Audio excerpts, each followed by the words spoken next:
Welcome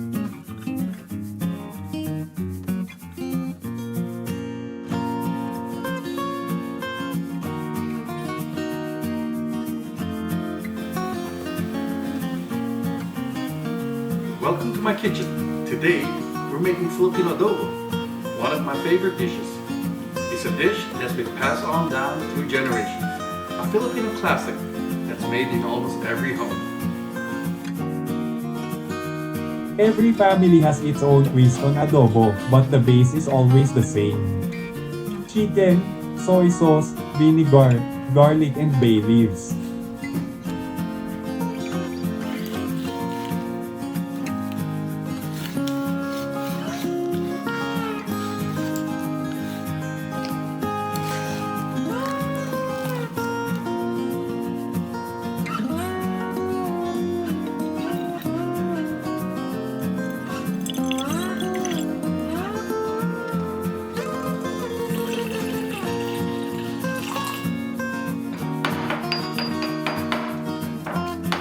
The garlic, the soy sauce, it all blends together, creating something magical.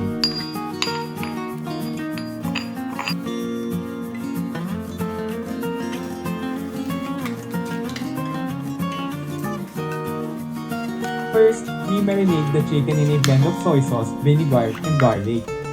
Don't rush this step. Let the chicken soak up all the flavors.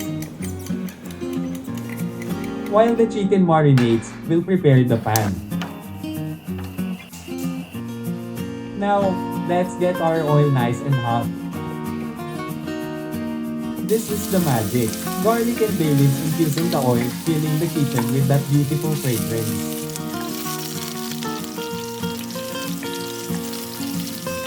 We're going to sear the chicken until golden brown. This locks in all the delicious flavors.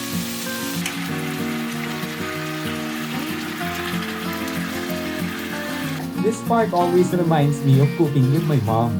It's where the dish comes to life. Now let's add the rest of the marinade.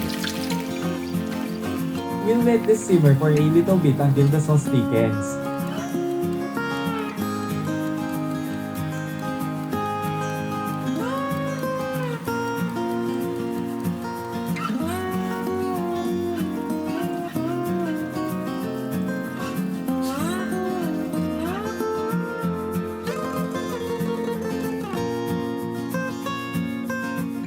And there you have it, Filipino-style adobo.